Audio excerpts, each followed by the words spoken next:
Hey, what's going on? What's up, fellas? How we doing? Here we are again, episode 5, and more importantly, baseball is back. The announcement coming earlier this week that players will report July 1st for what they're kind of calling spring training 2.0, and then aiming to begin the season somewhere around July 24th. I'm fired up. I'm sure you guys are. We've talked about it. Everyone's been wanting it. And finally, here we are with baseball right around the corner. So we are very excited. On that note, as mentioned, welcome into episode 5 of Connected by Seams podcast. The gang's all here once again. Danny Espinoza, Garrett Smith. I'm Seth Smith here with you for another episode.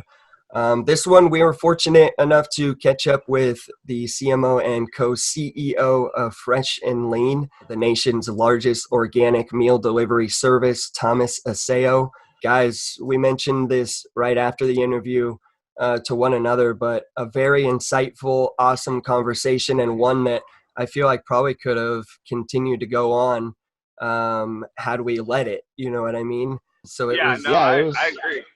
Agreed. It was super educational just on that platform, and just learning about their up and coming or their upstart and getting through the start of that business and when they did. It was a great story. Looking forward to more conversations with Thomas. Yeah, I could have continued that conversation for a while, and just to hear somebody start their own business with their family was really cool. To hear the struggles, to hear the ups and downs, and to see where they're at now. Great story, and he really dove into a lot of stuff. So I thought it was awesome. I hope the viewers like it a lot. Well, listeners. Hey, both. We're on YouTube too. Yeah. We're on both, dude. Very true. We can't wait to share it with you guys. Without further ado, here's the interview with CMO and co-CEO of Fresh and Lean, Thomas Asseo. Hello. What's up? What's going on? Welcome into another episode of Connected by Seams podcast. Once again, Danny Espinoza, Garrett Smith, Seth Smith here with you, and really excited to introduce our guest today. Joining the show is CMO and co-CEO of Fresh and Lean, the nation's #1 organic, ready-to-eat meal delivery service, Thomas Asseo. Thomas, thanks for joining us, man. How you doing? I'm doing good. Thanks a lot for having me, guys. Yeah, you got it, man. Here. Shoot, let's just jump right into it. You a native of Paris until the age of 9 before you moved here to the U.S. During that time, you started to get into car racing. If you want to kind of dive into what it was like, first of all, growing up in Paris in your early age like that, and then getting started in the car racing, if you could just elaborate on that a little bit. Sure, yeah. I was born in France. And then growing up a French kid, America is like this thing off in the distance that you just know is grandiose and crazy. I remember the first time we took a family vacation to Disneyland. It's like the most insane, unimaginable thing to a Parisian kid, right? It's like, how does this even exist? So actually moving to America felt like that. It was like, wow, you're just moving to this greater than, larger than life place, in your mind. And so, I was 9. I didn't speak any English. When you're a kid, that doesn't matter. I can just pick it right up. It's crazy. If I had to do it all over again, it'd be completely impossible. But when I was a kid, I was complaining, the kids are mean and they make fun of me and I don't understand them. And, it was 2 months in. And then by the end of the school year, I sounded almost like I do now. And I was complaining that it took too long. So it's crazy how fast kids learn. But anyways, I was always really interested in motorsports. I raced dirt bikes in high school, and in my 20s, I raced cars pretty seriously. And car racing has some pretty crazy constraints around money. And when the crash of 2008 happened, that kind of put a hamper on the whole thing for me. And so that's sort of where my professional career kind of ended, my trajectory anyways. And I started having to, work for a living. Dang it. So, now it's something like I still love motorcycles. I race and, ride fast bikes on tracks every chance I get. I love it very much. But it's been a little bit the journey around that. Professionally didn't start until a little bit later in life. It was officially started in 2010. It was that's where I work now, of course. And so it was a real like family garage operation that grew into what it is now. So pretty humble beginnings, just from my sister's like 1-bedroom apartment kitchen to where we are now. We have about 400 employees, and we produce about 200,000 meals a week. Those are like numbers that we never would have dreamed of, right? So we're just so grateful that it panned out. I got a question. First, I'm very curious. What kind of cars were you racing? I was racing what's called formula cars. So, like, if you're familiar with what an Indy car looks like, right? Mm-hmm. It's got like the cockpit, your head's hanging out, and there's like a wing in the front, wing in the back. That's sort of what those look like. So they're just like super finicky, very purpose-built race cars. Sweet. No, that's awesome. Nice. And then my second half, you were mentioning the family operation for your business, and coming from France, I mean, they're pretty known for their food. How much of that kind of played into going that direction? I don't know. I mean, that's interesting. I think French culture definitely has an influence on it. My sister really takes care of the product side of things and the operation side of things. I'm on the sales, marketing, and finance side of things, and then we sort of meet in the middle together for logistics. So there's no doubt about it. She's a foodie. She loves to cook, and I'm 100% sure that her French heritage plays a role in her view on all that. Me, man, I'm just kind of a lazy dude, right? I just want to eat quality food. I know nothing about cooking, even though I'm in the food business. I don't want to clean up. I don't want to do anything. I just want it to show up, right? So for me, it's awesome because I kind of market the product that I want. Just kind of want it to show up, and I just want to eat clean, I don't want it to taste good. That's it. Those are my requirements. So it works out nicely for me. I get to be lazy every day. Dream job. So is this something that your sister came to you, or is this something that you guys came together on and wanted to start this business because you guys have done this by yourselves and grown it to where it's getting huge now. So can you give us a little bit of background about, how it exactly started between you and your sister? Yeah. So what happened is our father had a health scare. For 50 years, there's nothing he wouldn't eat, Like he'd go in and out and get like a double and like a milkshake and, animal style, like whatever, just there's nothing he said no to. Right. And, right. And after doing that for a very long time, he went in for a routine checkup and his like cholesterol was through the roof. And the doctors told him in so many words that like he had about 6 months more going this way before like something really bad was around the corner for him. And so they basically scared the hell out of him. He's kind of an obsessive guy, and he went home like almost that day and like changed his life. Cut out all processed foods, right? Started exercising, just kind of like very common sense things, like just, he's going to eat clean, he's going to exercise. He eventually became a vegan. But what happened is over the course of 2 to 3 months or something, like his levels were almost back to baseline, which is crazy because he had been eating completely unhealthy for like 50 years. But in like a matter of weeks, it was almost back to normal. And then within like a year, he lost 90 pounds. Wow. So like friends and neighbors and stuff started to notice, right? And at some point there was like a party of some kind, and people said, if you wanted to put some of what you're eating in a Tupperware, I'd be down to give you a couple bucks for that. It's generally the gist. Like if you wanted to do this, I would buy it off of you. And so I think that's kind of where like the spark for the business was really born. And so it started just my sister was like making meals for my dad, and then friends and family, in like Chinese food containers kind of thing, And one thing just kind of led to another, it was like, okay, there's a few more people that are interested, until finally it was like time to get like a little shared kitchen space in Marina Del Rey. And at that point, I was off doing something else, but I was kind of in between things, and I noticed this was going on. I was like, well, I should come in and help you guys at least like keep some kind of books, keep paperwork in line, and make sure like insurance is how it should be.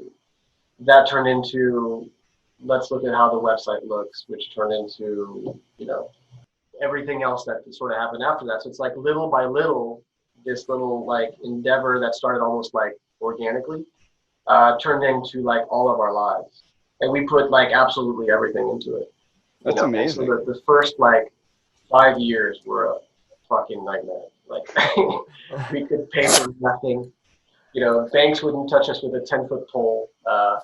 It was like every day was a disaster, right? So it was just like perseverance, and we just had the faith that somehow, we were going to claw our way into like the light at the end of the tunnel. Even though sometimes I wonder if, man, it was going to be anything other than struggle, but it's a little bit how it went. We just persevered and persevered, figured out how to make it work with what we had until we got to a place where it's like, oh, okay, the logistics make sense. The market trends really make sense. We're kind of in the right place at the right time. And then now we know how to do it profitably, right when the trends are right when, the Blue Aprons of the world are like bringing legitimacy to the space, right when the demand for direct-to-consumer is really clearly climbing. So we kind of got lucky in terms of timing, and we just persevered. Yeah, I mean, it's awesome to like that you guys did this, and where it starts from is from a health scare, and then you guys you go slowly, and you stay for 5 years. We were a fucking mess. I mean, couldn't get any funding, couldn't do anything, and then you're like, we just kept going. We kept grinding through it until we got to a point where we went, okay, here it is. This is who we are, and this is what we can do. And I think that it's just so awesome to hear somebody, you, your family, to work that hard to come from not having anything with the company and doing it for friends and really for your dad's health to now you guys are an unbelievable food company. Thanks. Yeah, I mean, it's been quite a journey, man, for sure. So yeah, I think the takeaway is, we have to kind of like learn as we went, and we kind of like as our little clan and the key group of people we started with who were just down to hang out with us through all of this, and we're so lucky to have them. Just grinded it out, for as long as it took, did what it took until it started to make sense. Well, how about you and your sister? I mean, you mentioned the struggles, and for that long, I mean, for you guys to not rip each other's heads off at some point, what's that like? Not only just working along a sibling, but shoot, I mean, you guys are now running the number one company for this industry. You know what I mean? What has that been like working alongside your sister? Sure. I mean, it's good and bad, man. I mean, you do drive each other crazy. I know the feeling.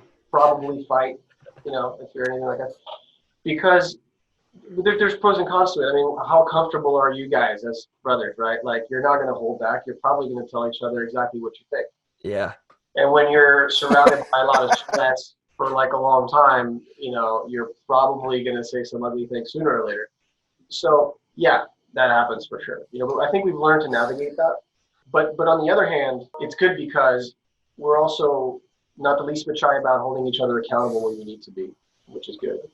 And for all of our going back and forth, we've been through something together as a unit. And so I think, in the end, I think it maybe builds something there too. It's like, we've kind of like been to Mordor and Yeah. right. So it's pros and cons for sure, But yeah, I can see coming from both. I mean, it's both your guys' father, that scare to seeing how eating healthy and what you guys are doing and changing people's lives.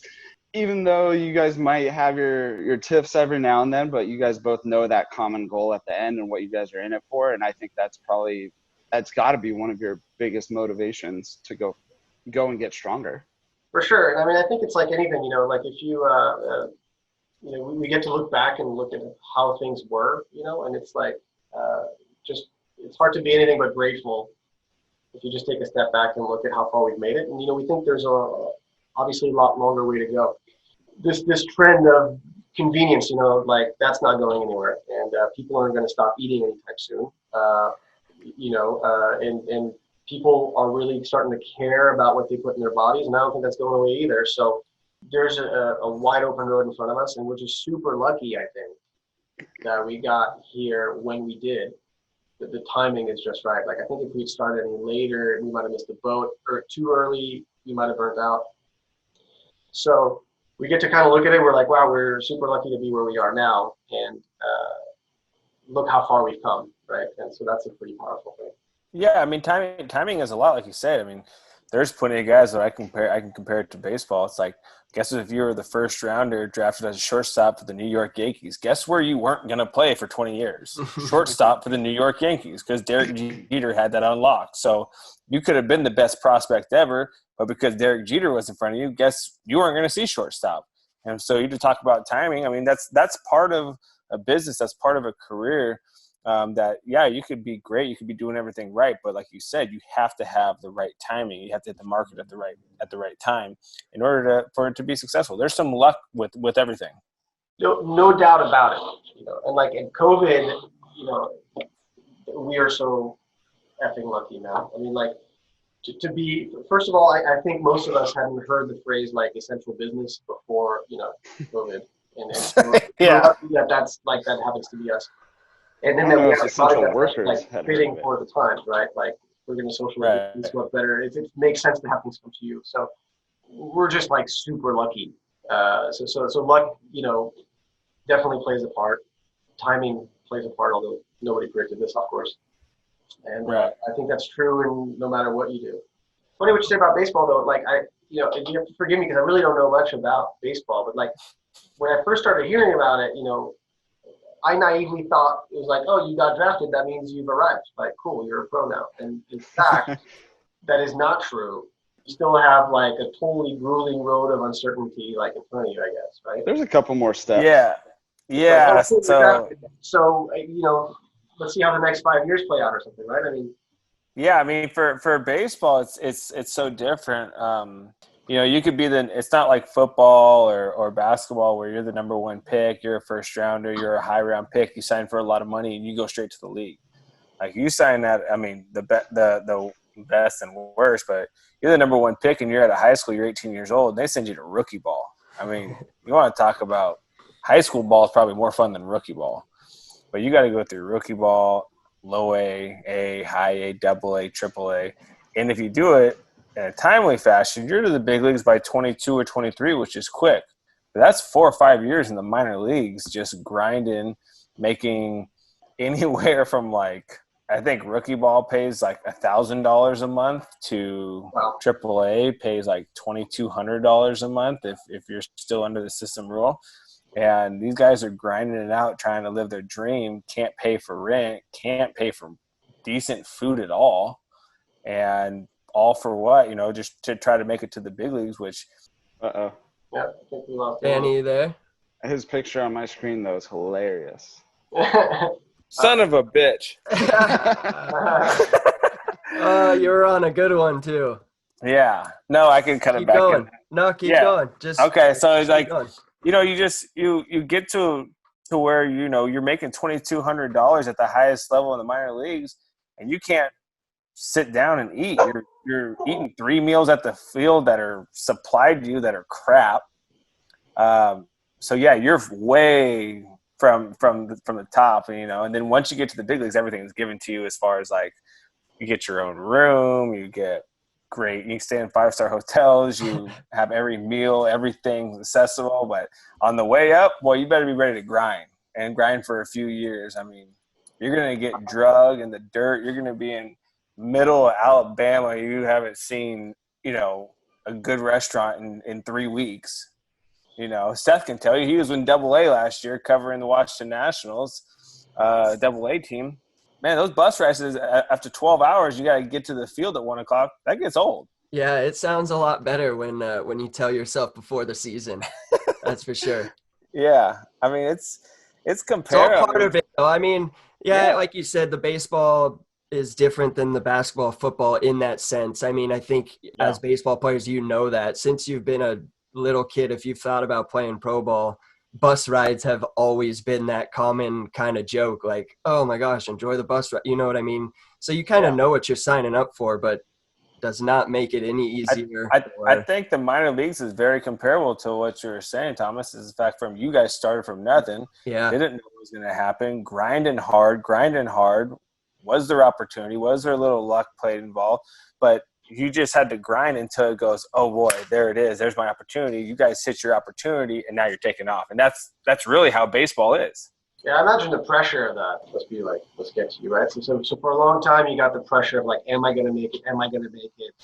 Right? And then you finally arrive, and it's like, am I going to stay after all the shit I just went through? Am I going to burn out? You know, like, the pressure's got to be pretty nuts. Yeah, I mean, it's got to be the same with for a business owner too. Like, you guys didn't take any money. You guys didn't take investment, stuff like that. So you're putting all your money, all your time in it. After 5 years, you're like, shit, we can't do anything. Are we doing all this for nothing? We got everything into it. What's going to happen? It's very similar in that sense of the amount of pressure. You got to put food on the table. You got to pay your rent. You got to, You know what's funny about that? Like, I think that for us, there was almost like no plan B, right? Because we put like family, like everything, right? Like, I mean, once we had that momentum and we like, I don't know what the fuck was going to happen if we didn't succeed, right? I mean, and look, I don't feel like I feel like the whole thing might at any moment, topple over. Like, I can never be comfortable ever, although the pressure just changes.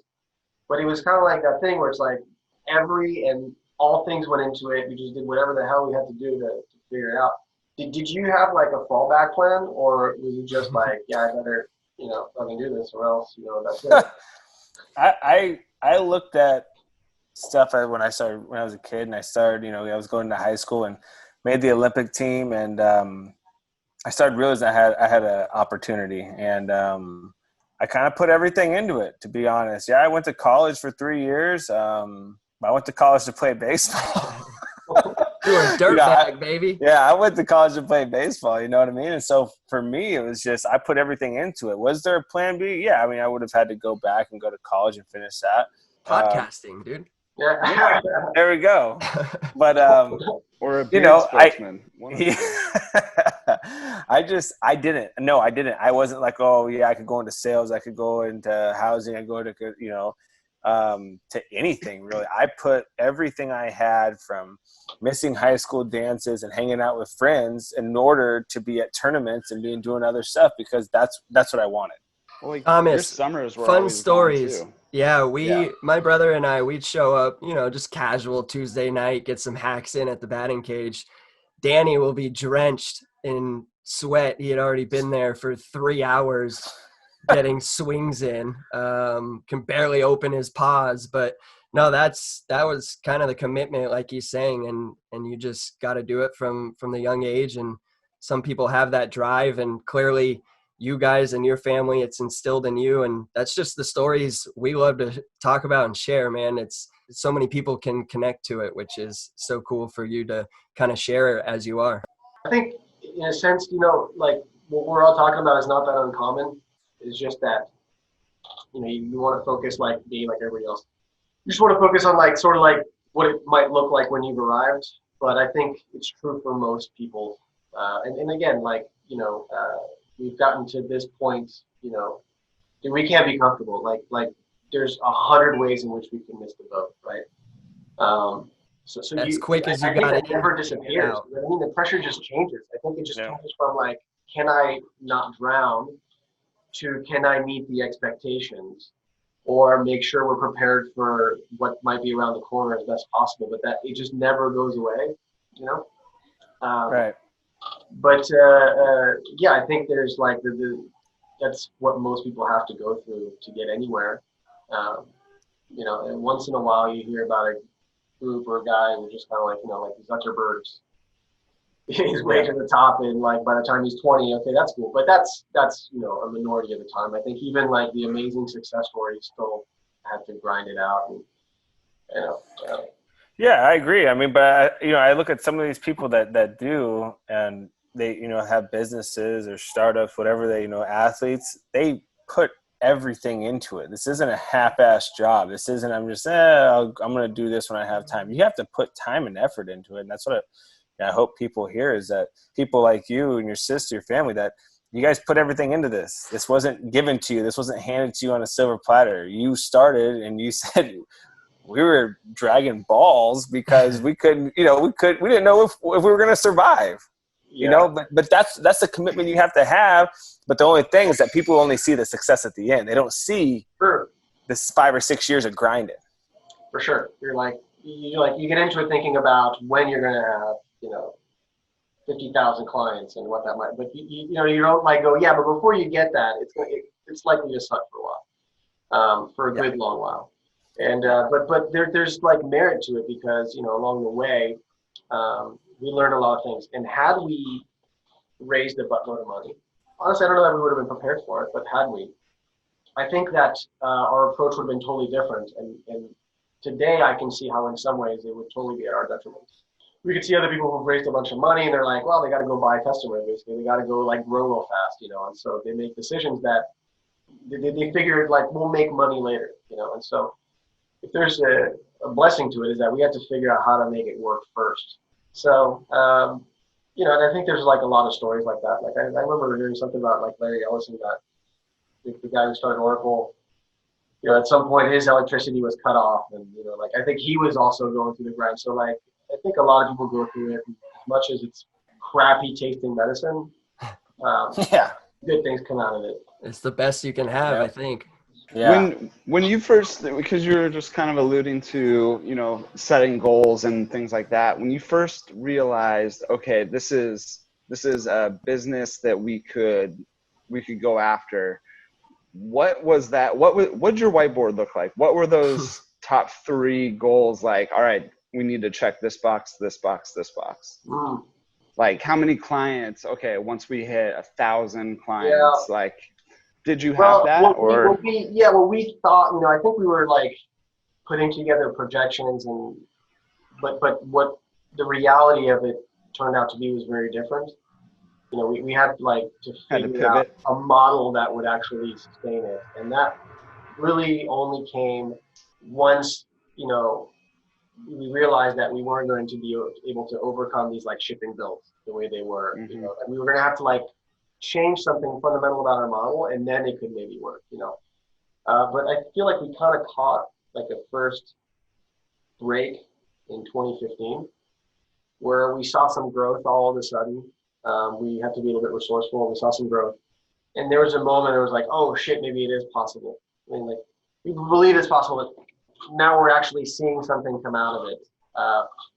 So the whiteboard always looked okay, we'll have 100 subscribers, and then we'll go to 300, then 700, and one day we'll have 1,000 active subscribers, and so on. And we would imagine what that would look like and what that would yield and what our margins would be. But in reality, it was a brand new industry. I mean, it is a brand new industry, and so a lot of the stuff just hadn't been figured out, and so we had to go down that road to figure out actually that what we had planned was going to really work. That we had to rethink the whole thing. So it was, it wasn't a vision board scenario. It was just we're going to get a lot of clients and it'll work, and then realize that we actually had a lot of things wrong. It's just kind of react to whatever's kind of situations brought to you. It almost sounds like. Yeah, I mean, we have to be okay with the fact that we didn't know what the hell we were doing. Yeah. Hey, you're talking to 3 people that don't either, but here we all are. Here we are, you're doing it. So we wing it quite often, to be honest. Well, we paused the interview right there to allow us 3 to chat about a few things that stood out to us so far. First and foremost, for me, obviously the easy one, starting from a 1-bedroom apartment operation, originated to help, just trying to help a family member with some health issues, to now overseeing a business with 400 employees, also providing over 200,000 meals per week. Just an unbelievable number that I'm not sure they ever envisioned when first starting this, but pretty incredible. If you guys want to elaborate a little bit on anything else that stood out for you guys. Yeah, I mean, to touch on what you had just mentioned, this all starting with their father and turning such a negative life event into such a positive avenue of them going through starting this new business, seeing in firsthand the negativity of eating horrible, the impacts that has on somebody's life. And I mean, their dad lost what, 90 pounds in a matter of a few months just by eating healthy. I mean, that's pretty substantial. And basically said all of his numbers turned around in 3 months. yeah, and so I think that dedication and from their dad, obviously it's rubbed off on him and his sister to continue this business and keep pushing through and not just help lives, but eating healthy and doing what they love to do, as far as this is eating good and making that impact known. Yeah, I agree. I mean, what you're saying, and the fact that he's making fast food healthy food.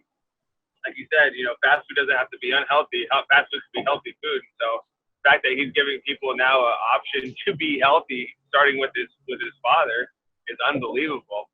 For me, the point that really stood out was when we were talking to him. Seth, I think it was you that asked him, what was your backup plan? Was there a backup plan? He said no. He asked me. He said, "Do you have a backup plan for baseball?" And I said, "No." I said, I'm doing it. Yeah, I had to be fully vested, just like he and his sister were, because they put everything into this. And now that they had everything in, they had to go forward with it. They couldn't stop. They couldn't pull back. They didn't have any investors. It was all in them. So to hear them just go through to grind for 5 years, which if you're a baseball player and you've been through the minor leagues, you understand what that grind is in the minor leagues. To hear him go through that with his sister and with this business, and then be like, I think at one point he said, well, what was on the whiteboard? And he was like, nothing. Like, it was ever changing. Yeah, it was ever changing. It was a constant change. He said, we didn't know what we were doing. He said, we were all in. We were all into not knowing what we were doing. So learn as you go. Exactly. Yeah. And I think that's very important with going all in and believing in yourself or believing in your product, whatever it is, to be 100% committed to what you're doing. Yeah, that's such a cool thing for you guys to have in common. I mean, it's just two different parties like that, two not completely different areas, but you know what I mean, to have that same commitment and that drive for quite some time shows a lot, which I thought was cool. And just like you guys said, the instant drastic changes were pretty cool, and they found that spark to the business, and it was really exciting to see that. We cut the interview or paused it. Actually, we haven't even finished the rest of it, and it's crazy to think we haven't even really dove into the product. It was more just talking to Thomas and finding out more and more as we went along about the guy who grew up in Paris till he was 9 and now coming here and doing this in the US with his sister. So we'll send it to the rest of the interview with Thomas Asseo right now. Yeah, well, let's dive into a little bit about your guys' meals. I know that all meals are scratch made. Chefs making these meals for your guys' services. Where exactly are these meals being prepped? And if you can kind of dive into the meals a little bit, and we can talk about that. Sure. So our meals are made in Anaheim, California. We have a dedicated facility. It's about 55,000 square feet and a purpose-built kitchen. And what we really do is home cooking on a larger scale, right? So it's a very no-nonsense kind of straightforward approach. There's no secret sauce. So we pretty much do exactly what you can do at home. We're just in the business of making it more convenient. So the equipment even that we use is relatively similar to what's in your kitchen. It's just way oversized. We just make 500 portions at a time, but we don't do it all that differently than what you might. And as for the meals themselves, we're just firm believers in quality fuel, right? Like we think of it as food being fuel. If you put poor quality gas in your car, it's probably not going to run very well. So, and the same kind of applies to your body and your head too. And so if you replace all of the things that you already know probably don't belong in your body, like antibiotics and food colorings and additives and preservatives and all this other kind of stuff, and you replace it with just good quality, nutrient-dense fuel, everything just works a little bit better. And I think that's why Fresh and Lean works for a lot of people. It's not because we figured out anything incredible. It's just because we take a very sort of like common sense approach to nutrition, right? And we balance it out. We have people who really know what they're doing and how to craft these meals in just a balanced way. But after that is very straightforward. Everything is vacuum sealed and it makes its way to you. And so when it comes to ingredients, where we just pride ourselves is it's always, it's always delivered fresh. It's made from scratch, and we don't compromise on quality. So it might be very tempting to add cream and stuff and butter to things because it makes it tasty, but we don't do that. We're gonna have to make it tasty, the more difficult way. None of our meats have any antibiotics. By the way, antibiotic free doesn't mean antibiotic free. It just means that it hasn't had antibiotics for the last part of its life before they slaughtered it, the animal. So we use NAE antibiotics, which means never antibiotics ever. I guess that's a little bit funny way to put it. But it means that the animal has never had any antibiotics. Because otherwise, it's tricky language, Yeah. So we just eliminate basically all the garbage that you shouldn't eat in the first place, right? And we just deliver it to you in the most convenient way we can provide at the moment, which is to your door, vacuum seal trays. We're also moving into retail space with the same concept, just ready to eat. What does that process look like from the time you go on, you order, it being vacuum sealed, packaged, and then dropped off at your doorstep? What does that process look like? And then once it does arrive, is there any sort of preparation required before you eat it? Or is it, it's just prepared, ready to go, correct? Yeah, so from our side, like a business challenge that we have is we have to try to predict a little bit when you're going to place your order, right? Because we have to get ahead of it with purchasing and preparation and so on. But the process looks like just like when you go home with your groceries, except we get a pallet of it at a time, but it's pretty much the same thing. We have people who are washing vegetables. Like me every week. Right? Like you go home, you wash your vegetables. Well, guess what? We do the same thing, except we do it in a regulated way. There's like some processes that we have to follow, and we have to be very careful with the food preparation, how we keep track of temperatures and everything else we do. But pretty much do the same thing. We're going to wash vegetables. We're going to prepare them, chop them, do whatever we got to do. Make everything from scratch, cook them up in ovens, stovetops, kettles, which are basically big pots, like the same type of things that you do. And then we portion them in these trays that we vacuum seal. So when you get it, you get a refrigerated box that's delivered by FedEx. Your meals arrive cold and fresh. You put them in your fridge. They have an expiration date on them, along with nutrition facts and all the other kind of stuff you'd expect. And when you're ready, you pop it in the microwave, and that's it. If you're not cool with microwaving, you can put it on your stovetop. You can get fancy with it if you'd like. That's what I do. Oh, that's cool. If you're not into the whole just prepared meal things, we have what we call our bulk program, which is just pre-cooked, pre-portioned proteins and carbs. There you go. Yeah, that as well. So if you're an athlete, actually, that's pretty good, right? Because if you're, that's what you develop for. Like if you're into calculating your macros and you're like, look, man, I just want to eat 100 grams of protein a day, and I just want it. Then it's like, cool. You have 2 of these portions of protein, half of this tray of brown rice or something. Here's some mixed vegetables. Yep. So you can calculate it that way, or you could do a combination. But the idea is we're in the convenience business, right? So keep it simple. You get hungry. You put it in the microwave, and that's it, right? Put a little sauce on it if you like, but that's really it. So it's just designed to be as easy as we make it. We say we want to redefine fast food. So fast food means fast, but doesn't have to mean bad, right? So we want to make it as fast and easy as possible, but quality. The things I wanted to say real quick was, first of all, having tried meal prep companies, not all of them taste good. They're healthy, but they don't taste good. Your guys' food is very consistently tasty. It's very good. And the other thing I wanted to say was you talked about putting the right things in your body, fueling your body, just like a car. The other way that was explained to me when I was younger, shout out to Jason Worth, is that he's the first guy that I had heard about in 2011, gluten-free, dairy-free, this free. This guy had nothing bad in his body. And he said, if I were to go buy a $3 million racehorse, am I just going to put him out on pasture and feed him, whatever the pastured grass is?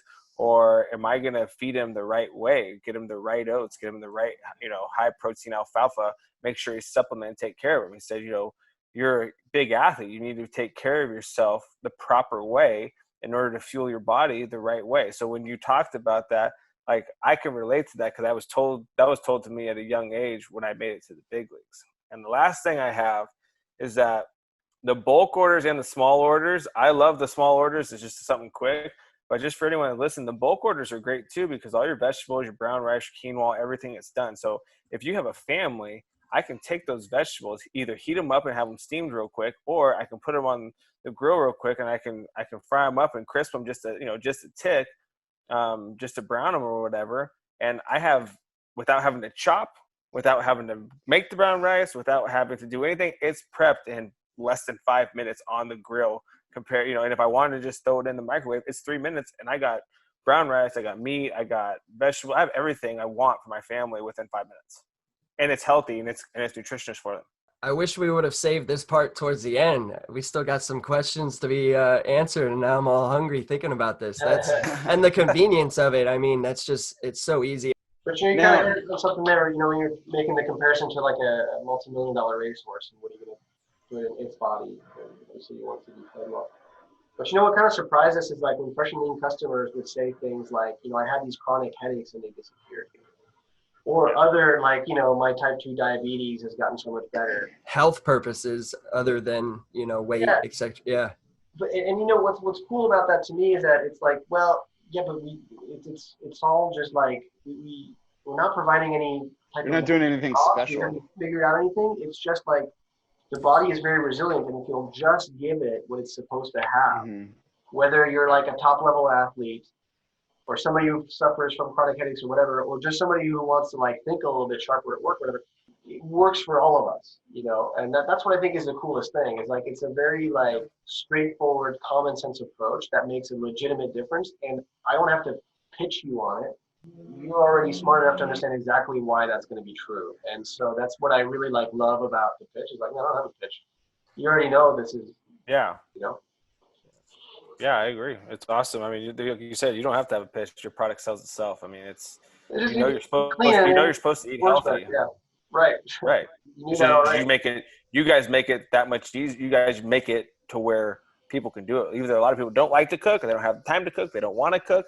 You guys now have it to where, here's 3 minutes, like you said. No excuse now. Just because it's fast food doesn't mean it has to be bad food. But that's me too, man. If I was left to my own device, like if tomorrow, I wasn't doing this, I would probably join some other service, because like I'm just addicted to the convenience of it. Yeah, I do it. I do it every week. It's just, I eat at my desk and stuff because I don't want to cook. I really don't.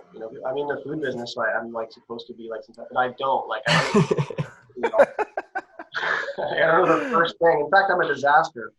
Like, we were experimenting a while back. We're like, what if we simplified meal kits? And we decided, no, we're going to stick to ready to eat. But I was the guinea pig. It's like, if you can give me a kit and I could get the intended result by myself, then we got a product that anybody could use, right? Like, then any dumbass can do it for sure because I did it. So. Hey, well, the rest of us, thank you for that, for sure. Yeah. Someone had to do it. But I wanted to ask, I mean, as three guys, Danny, Garrett, and myself, growing up 5-10 minutes from Anaheim and Disneyland and all that, why did you guys choose Anaheim? Was there already ties there, or did it just property-wise just worked out? It's more the latter. We had always been in a facility. As we grew, we were always forced to move into a facility that wasn't quite right for us, that was already existing. Like, so somebody had already built a kitchen for something else, right? And it was available to us, and we could move in and just like make it work. So when we outgrew the last facility, there's a facility that we saw in Anaheim as we were looking, and it just happened to be in Anaheim, that already came with like 20,000 square feet of refrigerated space, and that allowed us to build a kitchen to spec, to work exactly for what we needed it to do. And so it was a combination of things, it was the right county, the right time, the right property, the right price. And so it was just a really good fit for where we were at the time. And we were able to like pull the trigger on it, which was scary. Because, at the time it was like 55,000 square feet, man. How are we gonna Oh, that's huge rent, right? That's huge Yeah. rent just to get started. First time I walked in the offices, I was like, how are we ever going to fill these things up, And so now we're like, oh, dude, we're like completely out of space. We have to, try to I find was gonna another say way. that space fills up quick. Wow. I'm sure. Well, I mean, talk about full circle. You guys go from visiting there. You just talked about Disneyland as a child and what it meant and all that, and now you guys have your business Are they there. part I of mean, it? that is wild. That's pretty awesome. That's why I I had to really thought ask. of I that, didn't yeah. know. Yeah, that's true. I hadn't thought of that. That's cool. That's actually really cool. It's kind of cool how it comes full circle. But I was hoping, Thomas, you could talk a little bit about.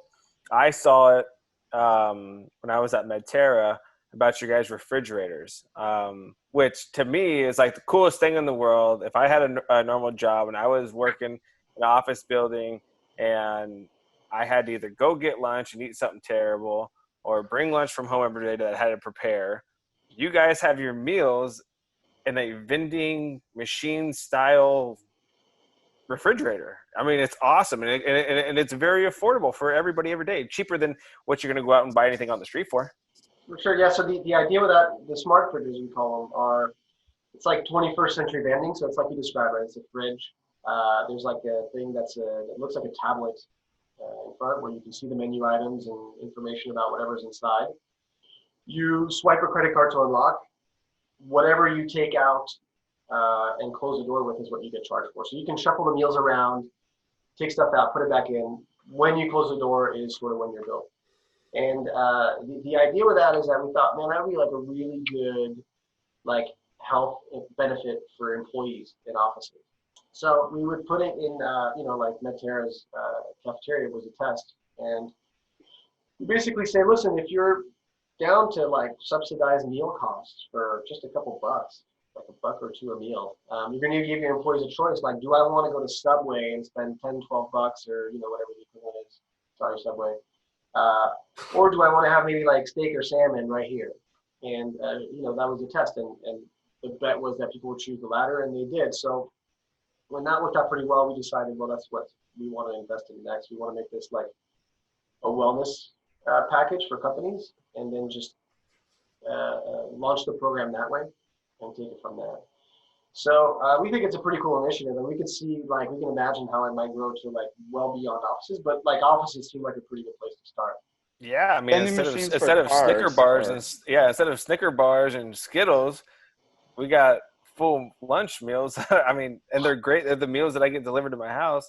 But now they're in an office building that you're truly. I mean, you're taking care of whoever the building owner is really taking care of their employees by having this in there.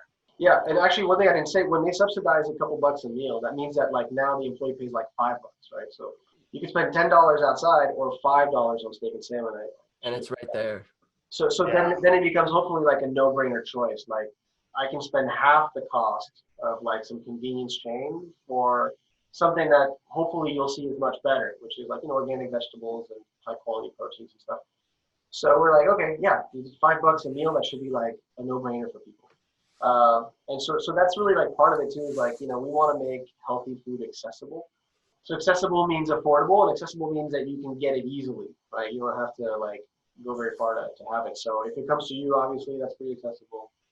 And if it's in the building in which you work, obviously that's very accessible too. So it should be easy, right? Like our whole philosophy is eating healthy should be easy. And so almost every decision we make as far as the product and service is concerned goes back to that. I mean, a lot of businesses are always looking for, it's actually dual purpose. A lot of business owners are looking to get the most out of their employees, right? And so by putting stuff like that in an office building and an environment where the employees don't have to leave the office for lunch, they can go get something that's going to make them healthier. Like you were saying, their brain's going to be working better, their body's going to feel better. It's cheaper than going out. Plus the business owners getting more work out of them and a happier environment. So you're fueling them really, and you're really fueling them for the second half of the day properly. You're putting the right nutrition. I mean, you're fueling them for a second half of the day. the hope would be that it would be a no-brainer, right? So like the employees, and then the employees would be like, oh yeah, okay, it's not that much more. People are going to spend more time at their desk anyway, so that's good, right? So hopefully everybody all about can it. find something there. It's a situation that will benefit all. So that's what we're trying to accomplish. Cool. How So about about your product, I had a question. What does your menu look like? And is that something that changes week to week, or do you guys, do you guys plan out a month's worth of menus and kind of order accordingly? Yeah, sort of. So it's actually a combination. So the bulk program, like Danny does, those are static, right? So the grass-fed steak and stuff that stays static. But then we have different for the meals, the ready-to-eat meals. We have different diet types. So paleo, keto, vegan, what we call protein plus, which is kind of like a standard diet, with a balanced amount of carbs and protein. And those meals are on a 8-week rotation, right? So 8 weeks from now, we will revisit the menu that's going to deliver this Friday. But in the meantime, we've probably R&D'd a lot of things. We source a lot of ingredients locally, so the seasonal changes might start to kick into effect. So it's never quite the same, right? We'll hopefully improve the menu by the time it comes back around. We'll introduce some new things that'll be more interesting, and there'll be some locally sourced ingredients that will be a little different as well. Awesome. That's cool. Well, you've mentioned, we've talked about Danny being someone that, is partnered with you guys getting your product, etc. I was checking out your social media. Well, humble brag, nearly 30,000 followers on Instagram. You guys are loaded with content, athletes, all types of people rocking the fresh and lean. Just kind of talk about what that's been like. I know you're on the marketing side of things, so that's got to be exciting to meet so many new faces, different outlets. If you want to maybe share some popular athletes or public figures that you guys provide service for, other than Danny, of course. Yeah, we're a little bit almost like, of course, we're almost a little bit late to the game in social, but like we've really started to take it seriously. And so that 30,000 number is one that we want to multiply by 10, hopefully soon. But now that we're here, working with athletes is a really great way for us to vehicle this idea that food is fuel. Because hopefully, and Danny, I'm sure, I hope you would agree, we're providing not just a service that an influencer can hold up and go, oh, look at what I'm using. Hopefully it's something that can really play into your life, your training, your lifestyle that you see true value in. And so athletes are like the perfect representation of this, right? Like quality fuel for quality performance. So with partnerships like Medterra, we've been able to partner with a lot of new athletes, which is like super exciting. Outside of that, we have top tier snowboarder Jamie Anderson. We have Sloane Stevens, who is a top rated tennis player. We are in talks, and we haven't signed yet, but with a very famous athlete that we'll be signing on hopefully within the next week or two. I can't say her name yet because it hasn't been finalized. So it's like super exciting because that's just cool, right? Like you get to work with pro athletes. Like how cool is that? And I'm just like really grateful that we're in an industry in which it makes sense for us to do that. I personally love motorsports and racing, so it's super cool that we have a few like really popular. Joe Roberts.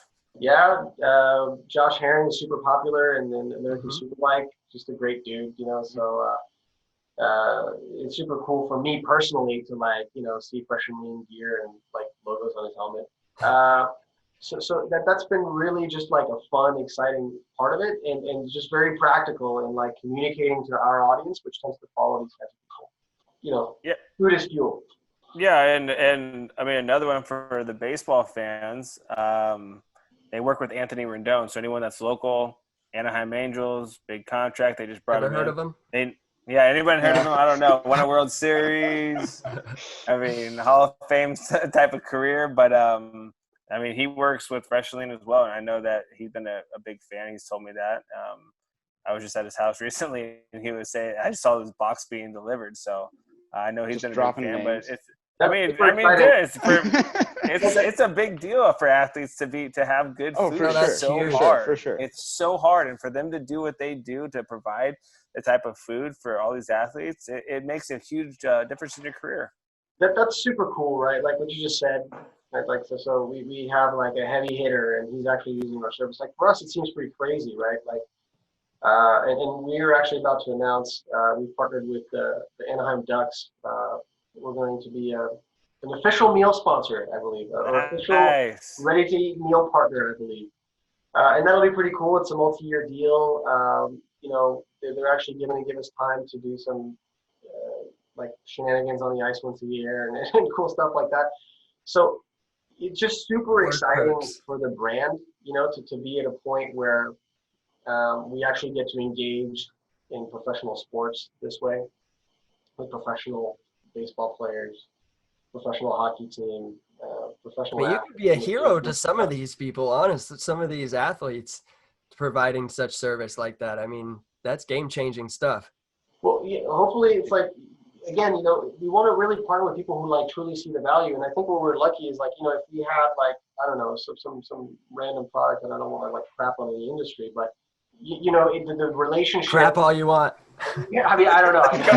Go for it. It's probably one I use every week. So. Like, you know, pro athlete or influencer or ABC, and they're like holding up this thing, and they're like, yeah, clearly they gave you so many dollars to hold this thing up, and you wouldn't give a shit about it if they didn't. And that's fine, right? But it's so much better if we can hopefully partner with somebody who really sees the value in what we do. And people were like, no, this is actually like really legitimately helping me out because I got to train, I got a busy schedule, and I don't have time to meal prep. And like these guys just like send it to me wherever I am. So I feel really lucky in this way that, you know, hopefully we can have really meaningful relationships. Yeah, I mean, that's what I thought was really cool when I was first introduced.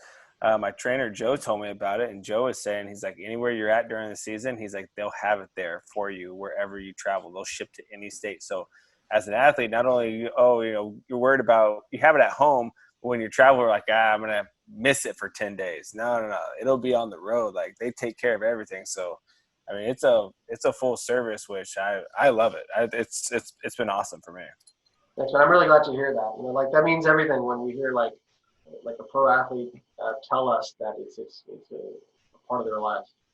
Do you ship? Do you guys provide services and ship internationally, or is it just the U.S. only right now? No, we stick to the U.S.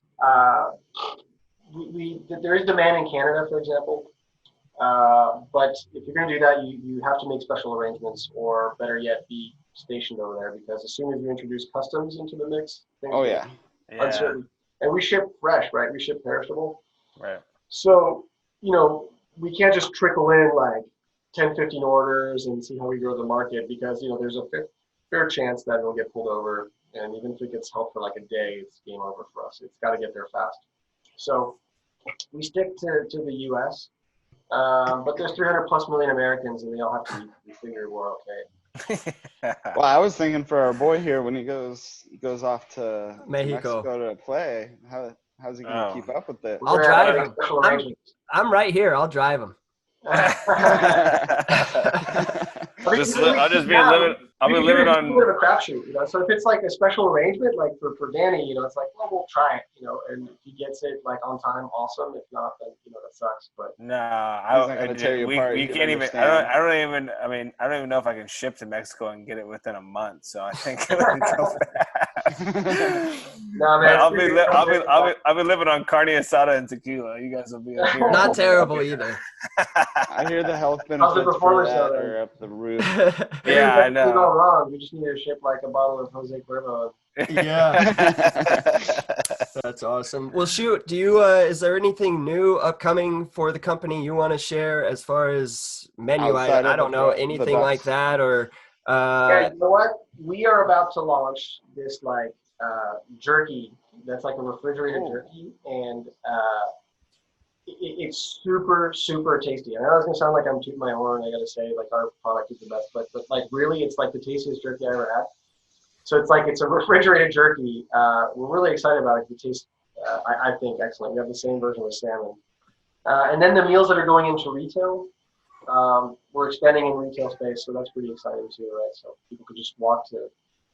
Hopefully soon, we're already in 80 Whole Foods in California, but hopefully we'll continue to expand so that we continue to make healthy eating accessible, right? You go to your local grocery store and there's a ready-to-eat meal for you. Yeah, doesn't sound like you need to really toot your own horn. I think a lot of people are doing that for you, man. That's incredible. That's awesome. Yeah, I'll send you guys a sample. You'll tell me what you think. Yeah, that's great. Heck Well, yeah. shoot, we've already mentioned your success behind the wheel. Is there anything else you enjoy to do outside of the everyday work grind? I don't know if it was before the chat or whatever, but I think you're still racing or trying to get into racing. I race amateur level, like regional superbike series. So it's just sweet. I love it. But my new pride and joy, I became a dad 5 months ago, almost 6 months. Congratulations. Absolutely. So yeah, that is such an amazing chapter. I don't know if any of you guys are parents, but that's what I enjoy to two do. of them. Not at work. There you go. 3 dogs. If I'm not at work, or that's my next. That's what I look forward to the most. Did you have what filled your sports fix during all this quarantine? Have you been into anything or new sports or television show, anything dragging you in?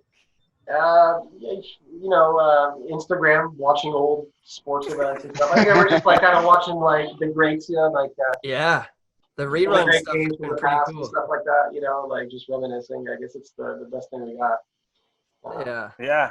I've been getting ready for Mexico. I've been watching Narcos. That'll get you ready. I'm brushing up on my Spanish. I was just gonna say, brush up Duolingo. No, just watch Narcos. Yeah, that is awesome. Well, shoot, anything else from anyone, Thomas? Anything from you before we let you go, or any of you guys? I want to say thank you for coming on our show and let everybody know that there's an option out there to be healthy, and there's so many people that lead a healthy lifestyle, just by starting with eating, and the fact that you guys are out there giving people an opportunity to be healthy. And like you said, it's just because it's fast food doesn't mean it has to be unhealthy. And you guys have basically mastered that. Thanks, man. I really appreciate it. Thanks for having me. I think it's a cool format you guys have. Just real chill, conversation. Cool. I love it. So thanks a lot. I appreciate it. Thank you. Pleasure's all ours. Again, that's Thomas Asseo, Fresh and Lean, the largest #1 delivery service for fresh, ready-to-eat, gluten-free, chef-made, organic meals. It's easy, it's affordable, and it's healthy. So be sure to check them out on social media. Their website, freshandlean.com. But Thomas Asseo, CMO and co-CEO of Fresh and Lean, thanks again for taking the time. We really appreciate it, man. Thanks a lot, guys.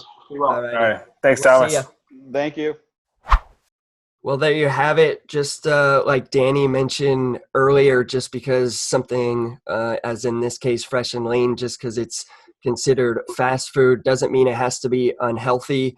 And that's been the motto over there for Fresh and Lean for quite some time. Thomas and the crew, they've stood by that. And, well, all they've done since the beginning is now currently operate out of a 55,000 square foot warehouse in Anaheim, California, of all locations. I thought that was so cool, as I brought up in the interview, of just how he put Disneyland on such a pedestal of looking at this and that, and it being such a amazing American place. dream. Yeah, an amazing place you can barely think about. And now here he is living that dream business-wise with his sister and a family, type run business. And I thought that was incredible for me. And how about you guys? Yeah, I part of that building too, 20,000 square foot refrigerator. I didn't even know it was that big. Dude, that's that's huge. insane. You can put some PBRs in there. Oh, dude, you can put a few. But yeah, no, to your point too, with that big kitchen and their operation and them growing into this channel allows them to become even more convenient and simplify the way that you cook and the way you eat. And I think that's obvious that it's that's what motivates them to get their job done. And they continue to do that with their menu items, their vending machines in office buildings. And Danny, you at your training facility, you experienced that. You've used it I mean, it sounds awesome. I would use it. I wish that they would put more of those around, because why wouldn't you choose that? Like he said, Yeah. like if you could eat something that's much healthier than going anywhere fast food, your traditional fast food, I would be all about it. And making it available to all 50 states, that's huge too, because a lot of these businesses are stuck in a regional, Yeah, they're west, very localized. central, east, Yeah. and for them to open up their doors and make that work, I think that's phenomenal. You know, that's only Yeah. going to help them, and obviously they're the largest one, so they're doing all right. But I can't wait to give myself a meal from them and give it a whirl, because I'm looking forward to it. Yeah, and to kind of piggyback off what you said about being able to deliver to all 50 states, for a professional athlete, that's huge, because you can have a meal prep company delivered to you constantly when you're at home, and that's all you get. And you go on the road and you go, oh God, you got to change your whole meal, and that could be upsetting either to your stomach, to your routine, to kind of everything. You know, if you're gluten free, dairy free, which a lot of professional athletes are, that's a big wrench in your plans for the next 10 days on a road trip if you don't have your meals set for you. But to be able to have the meals ready and to have it that simple to where you could feed your whole family off the larger portions he was talking about, by having all the vegetables and all the rice and the meat, everything already done and prepared. And it takes less than, I bet you it takes 8 minutes to do a full meal, as far as if you wanted to put it on put it in the microwave or on the stove, and you got your whole family fed, and it's a very healthy meal. And it's showing that more and more people are going that route. I know I talked about with Jason Worth telling me when I was young about, you have to, I made the comparison between a horse, a prize racehorse, and athletes, as far as you have to fuel your body the correct way. And that goes for everybody. You have to fuel your body the right way. Just if you're getting a bad lunch, you're going to have a tougher second half of the day at the office, rather than if you fuel yourself the right way, you probably have a better, more energetic second half of your day. So I know that more athletes are starting to do it. He even announced with us that they're going to be with the Ducks this year, with Anaheim Ducks, which is awesome. That shows you the dedication that these owners have and these players have to be healthy, and they're understanding that you have to fuel these people the right way. You cannot let them go out and eat Pizza Hut and chicken wings and all this stuff that's readily available all the time. Instead, you fuel them the right way. They're not going to be hungry. They're going to be healthier, and you're going to have a better athlete out there. So with what they're doing, I think it's just proving how important it is to eat the right way. Yeah, look at us. We're like platform for breaking news. Hopefully he okay for that. But no, that was awesome. I agree, man. I think it's just a matter of time. And I think we live in a day and age where if it's not quick, if it's not easy, forget about it. You know what I mean? And being able to sell not only athletes, but now teams and organizations on that. I mean, the future is plenty bright over at Fresh and Lean. And I think it's pretty awesome what they're doing. And the great part about them, when you go on their website, it's like he said, it's not just like high protein diet or gluten free. They have keto diets. They have, I think vegetarian. I mean, they have a lot of different options. So depending on what your diet is or your preference is, they can cater to all of that. Yeah. Which they take pride in, you know what I mean? And that's probably what separates them and makes them the big dogs. So I thought it was pretty cool. Guys, anything else? No, it was a fun interview. I really enjoyed that interview a lot. What a fun guy to talk to. Very. Yeah, like I said earlier, I'm looking forward to more conversations with him.